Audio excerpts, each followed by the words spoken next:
Welcome to Indie Voices for the Independent Artist in LA. I'm Sunil Sadarangani, creator and host of the show. Every fortnight we will be showcasing an emerging artist on the scene in LA, whether the person's an actor, writer, director, producer, musician, singer, anybody, basically getting their voice out here in LA. You could even be an entrepreneur starting a business. For our first episode, we're very pleased to have with us author John Carvalho, who's out with his new book, The Crisis of Our Time, which is with Author House. It's available on Barnes & Noble, Amazon, Kindle, and The Nook. So let's get right into meeting Dr. John Carvalho and find out more about how he came about writing this timely and relevant book.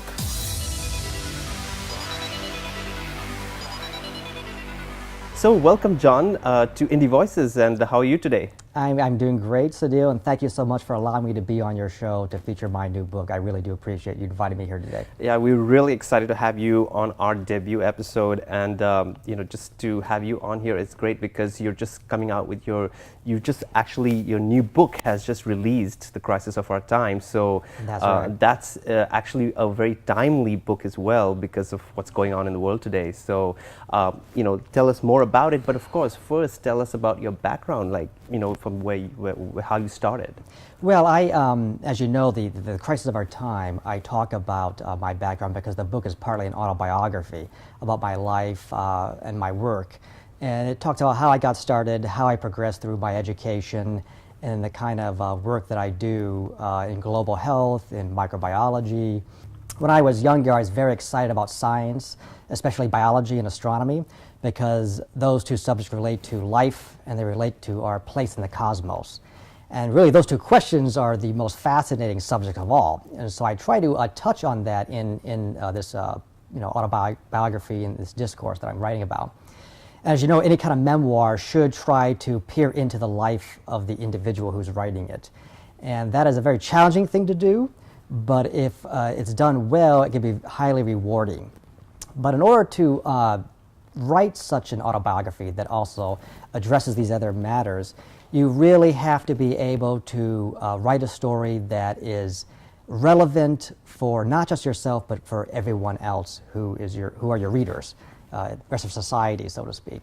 And so as a result of that, I decided to write a book that would be also a discourse on the crises that human beings face, our major struggles. Right, and I believe that it touches upon a lot of what's going on currently in the socio-economic structure, in the environment that is totally directly affecting, being affected by it. So I know that you have touched upon a lot of that. That's correct, and the book really kind of goes in three different stages. The very first stage is very autobiographical and talks about my career and personal side. And then the second stage is really getting at these points that you're bringing up, the crises of the environment, the crises of economics and austerity, which is a big problem right now, especially after the Great Recession. And then the final section talks about global climate change and global health and some of the problems that are associated with those two phenomena. So I do try to bring in a lot of science and factual evidence to address every single one of those topics in the crisis of our time. Obviously, you had a great amount of time to study all of this and research all of this. But that's right. So your education background comes from one of the best, I believe, right? Yes, I mean, as I was saying, when I was younger, I had a keen interest in biology and astronomy, the sciences, essentially. And the reason is science attempts to get at an understanding of reality. And life, of course, is the biggest enigma of all, especially our own personal life, possibly. Well, yeah. And so science is one avenue to actually get at some of those questions and answer them very well. So when I was younger in college, I pursued a biology degree, and then I continued with a PhD in genetics and kind of stayed in the biomedical sciences. Eventually went to Harvard Medical School to do a postdoctoral fellowship in virology, where I was able to come into contact with some of the best global health experts and scientists in that field, in that area. Your publisher, Author House, yes. Right? Yeah, so Author House is the publisher for the book, and they were chosen by me because they're very good at maintaining the content of the work. I wanted to retain the rights of the work, and I wanted to make sure my content was maintained in the book itself. Many times when you write something, editors edit out content that could be controversial. And I didn't want that to happen with The Crisis of Our Time, because it takes on a lot of controversial subjects. And so I chose Author House because they maintain that content. You know, whenever you try to write a book like The Crisis of Our Time, you are bound to cause some kind of a ripple effect in society or in academia or both. And certainly the book takes on very controversial topics. And I'm very daring in the book. I'm very bold about what kind of topics I take on and the resolutions that I see for them. And though some of the chapters may seem too simplistic maybe for my resolutions, the reality is I have found that our society is not actually carrying out those resolutions in the way that it thinks that it is. Mm-hmm. So, for example, when we look at some of the problems of our time right now, take the example of global health, for example. You see really a situation where cause effects, and those effects sort of feedback on those causes and reinforce those causes. And there's sort of a cycle, a circular causal system, a causal circular system. Cause and effect, essentially, yes. you know. And how do you stop that? How do you break the cycle? How do you break the circle, the causal circular system? And what I've discovered in every single one of the major crises we're facing, whether it be global climate change, whether it be the economy and austerity problems, whether it be the spread of infectious diseases, it all comes back onto one major problem. And the problem is us. We are the problem as a society, as individuals. We have still a struggle to try to strive for excellence as opposed to taking the easy way out in our lives and the way we do things.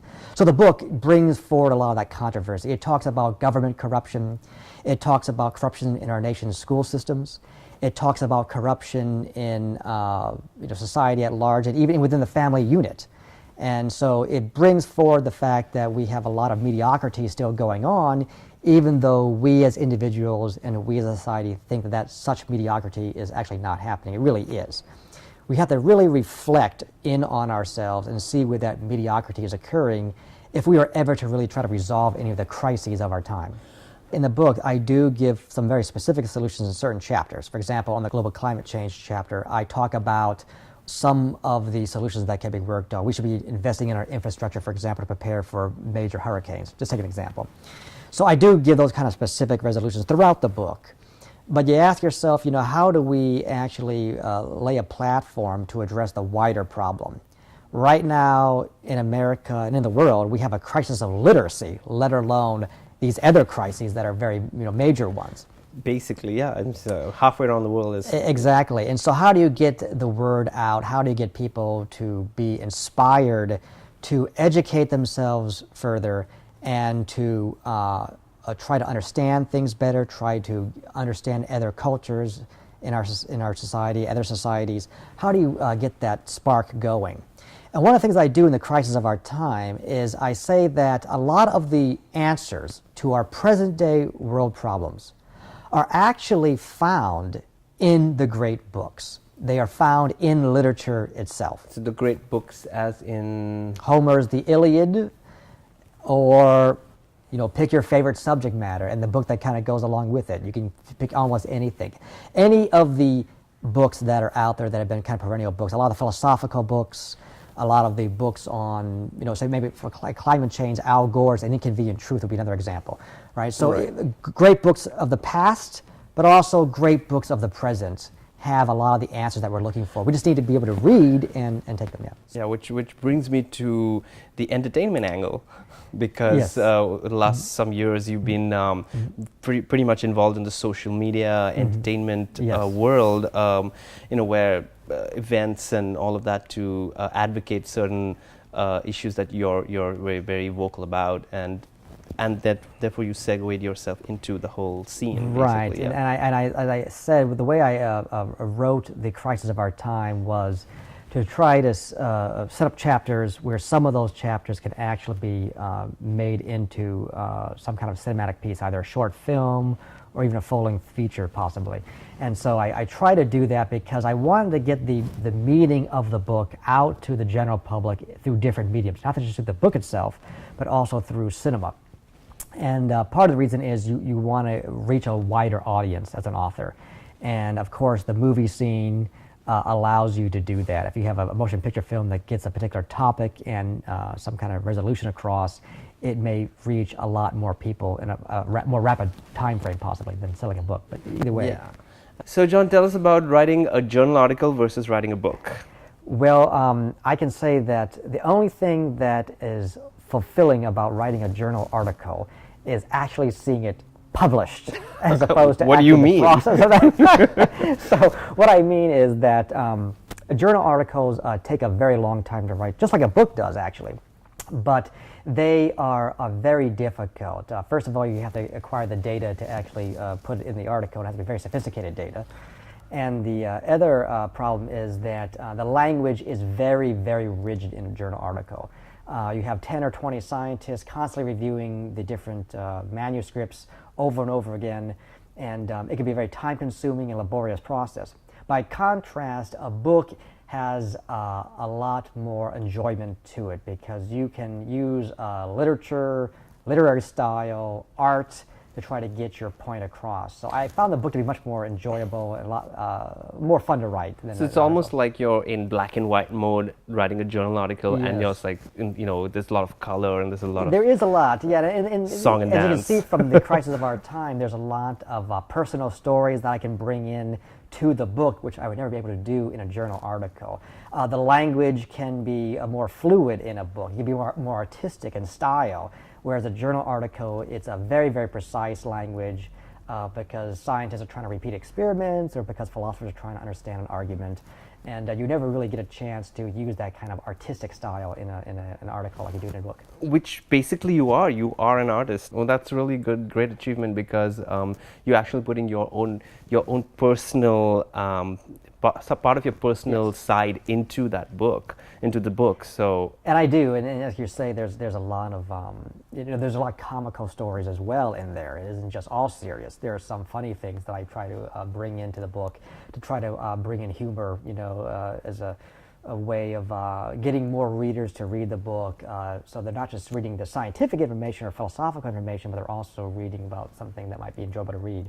And then at the same time, getting this other information as well. Right. Yeah. So there are portions of the book that can be, made into a film or a series or something, entertaining. Yeah. So I mean, when I wrote the book originally, I tried to make sure that some of the chapters would have some kind of cinematic potential. Right. Where they can be maybe short films, or maybe they can be a full-length feature. So I kind of had that in mind for some of the chapters, and those are the ones that are probably the most artistic. The ones that are more rigid and scientific and philosophical, they may be great for a documentary, but not maybe for a film that has some kind of fictional element to it, let's say. So I guess you're going to call me, right, to make those films and stuff, right? Well, I mean, actually, you being you being a filmmaker yourself, it's kind of interesting if I were to ask you the question. Well, shoot it. Well, go ahead. And what would you say is a great part of the book that you think has some kind of cinematic potential? How would you maybe answer that? As far as I remember, because I saw, I think the one set in Russia, I think. You mean the chapter number 1 you're talking about? Yeah. Yes. That was very, that could be like a short film that could actually be a series more than like a short mini series, because internet. I had that similar idea in mind when I actually constructed that chapter. I wanted to write an artistic chapter. And as you can see from the work, the two stories are superimposable, really. I mean, word for word, count for count, actually. But they present two different meanings. The whole idea of either choosing one side of life where you're going to allow mediocrity to continue and despair to continue and the world problems to continue and just care about yourself, so to speak, versus another side where you're actually trying to have more civic duty and trying to do more for society. Yeah, I think obviously what you wrote was based on facts that happened. So the character is actually very rich, which we really, it's great fodder for making into a film or a series or something like that, because you can actually take those real life characters and make them fiction, based on the yes, true and as experiences. it's basically a story that's an autobiography, but at the same time, it has some potential, like you're saying, for fictional elements. And I kind of wrote it like that. I wanted to keep that in mind. So it's good that you and I are thinking on the same level, actually, with that first chapter. It's great to hear that. Well, I think it's great because as a nonfiction book, you're getting real life situations in it, and then those things actually make for great cinema. And obviously we can one can put a lot of elements in it, fun elements or even dramatic moments or whatever. Right, so just gotta get the whole mix of it. So keep it entertaining, I think, and then I think that way, I feel your book will get more traction. I think you're probably right. Because if you say like, hey, it's being parts of this book or excerpts of this book is being made into a film or a series or a short, and it's going out there into the different forms of media. Exactly. Then the people go actually go and will want to read the book. Well, that's a good thing, I guess, about being an author, is that you have that opportunity to sell the books and at the same time sell a potential movie. And I think that's one of the exciting things about this new book, the potential to bring some of those chapters into film, and seeing that wider audience, take that meeting forward to the wider audience. Well, so I'll be calling you for those investor contacts, I guess, right? Maybe because as you know, this is Indie Voices. Bring some funding in for those new films. But I think that's a good way of also taking a book and making it profitable, though. I would say, bringing it to the silver screen. You mentioned that in the beginning, so I kind of made a mental note of that. Yes, that's right. So, right. So we should get onto that, because you need to get that executive producer credit, which you so want, actually. Well, I think that if we can get the message of the book out to people in the book form and also in the motion picture form, we just come that much closer to eliminating the crisis of our time. That's basically what we're talking about, where we hit some of the major problems and we really try to resolve them in a way that is right. Yeah. I mean, getting the message across. I feel if we take a few excerpts of the book and get it onto as film or into visual media, you kind of already giving that message, which is already mentioned in the book or written in the book. A real message out to masses. So I think that's a great angle actually to work at, because as you said, like people go pick up a book. Yes, it's great. You must read. Right, and that's really something you can never do with a journal article, right? I mean, a journal article is really for scholars, whereas a book can be for anyone, and that's what I try to do with this new title that I've worked on. And so I'm very excited about that, to see where that actually goes, and it'll be very intriguing to see what happens over the next few months, how that works out. Right. Just one question more. Sure. The crisis of our time. I know how this title came about. Yes. But why do you use the word crisis? Well, I thought when I wrote the title originally, in the book originally, should we make it the hope of our time because of resolutions that are in the book? Or, sounds like a Daniel Steele novel. But I think we have to come to terms with reality that there are some crises that we can no longer overturn completely. Global climate change is one of them, unfortunately. We can mitigate certain crises. We can lessen their effects in some way, but we can't entirely eliminate all these crises entirely. And so that's where the problem is. So the crisis is real. An evolutionary biologist once said that within the next 5 years, there may be nowhere on Earth that could be a first world country, because there are so many problems with the ecosystem and with producing food and having resources, a stable social safety net, doesn't have austerity tied to it, right? So all these things that could be going on are problems, and it may be that some crises right now, they've gone so far along that they can't be completely overturned. We can slow them down and we can mitigate them, but we may not be able to eliminate them entirely. So we have to take the crises seriously. The book is a serious book, but at the same time, there is hope in the book, and I want people to understand that. That's very important because you want to leave the reader or the Yes. audience, or whoever sees in whatever format, that there's hope attached to it. Yes. And and before, as you I think there are a lot of predictions that are in the book Yes. about the future. So before any of that happens, let's make our money and make this movie. Well, I think we're in a good time right now with the way things are going in the world today, and so the book is very timely Right. in that respect. And so, certainly during this year, a lot of these subject matters are going to be touched on, I think, in society and on the mainstream news media. Yeah. And so I'll be out there promoting the book. I'll be doing book signings around the country. I'll be going to New York, around here in California, elsewhere. And just trying to get that message out there during the year, and we can get more people involved. Yeah. Okay, great. So the crisis of our time. Yes. Where can people find it? Where can people go buy it? Well, the good thing is, even after only 6 days of the book being out, it is actually located on a number of websites. You can get it on Barnes & Noble, in both electronic form and in paperback. And you can buy it from Amazon.com. There are a number of bookstores around the country that are going to be starting to sell it. You can go to Author House as well and purchase the book from the Author House website. So go to authorhouse.com, Right. or BarnesandNoble.com, or Amazon.com. All those places you'll be able to purchase the book. You can also go to my website at drjohncarvalho.com and see all the latest news that we have there. Where the book might be available in your area. Maybe we may be having some events, book signings, again, like I was saying, around the country, and we'll be posting that information there for people Yeah, to see so line up and get his autograph before he gets too famous. Because you're not going to call me to produce a movie once you get too famous, right? Hopefully we'll be involved in my next film. Well, that's the idea. That's the- Okay, so thank you so much And thank for you. being on the show, and for this debut episode, which I'm trying to get out there to the world. Yes, This is basically for the independent artists in LA, and it just came about a couple months ago, and I thought Indie Voices would be a great title, and have that Exactly, tagline, yes. and I think it'll be very auspicious because it starts off with you. And as an advocate for the arts and entertainment in the city, I'm really happy to do this for Indie Voices today. I'm getting my new book out, of course, and so this is one medium that I can get the word out, but also kind of use it as a launching pad for other indie artists, whether they be in music or literature or motion pictures. So Thank you very John. much, Sunil. It was Good to see you. Great interview. Thank you. Thanks. Okay.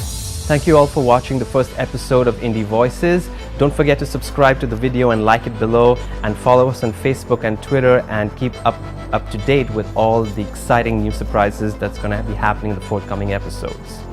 When we return the next time, we will be introducing our new segment, the Mentor segment, where we will be having a celebrity guest on the show mentoring our emerging artists. So don't forget to tune in and find out who that celebrity guest is. Stay tuned, watch us, and I hope to see you guys the next time. And till then, keep the dream alive.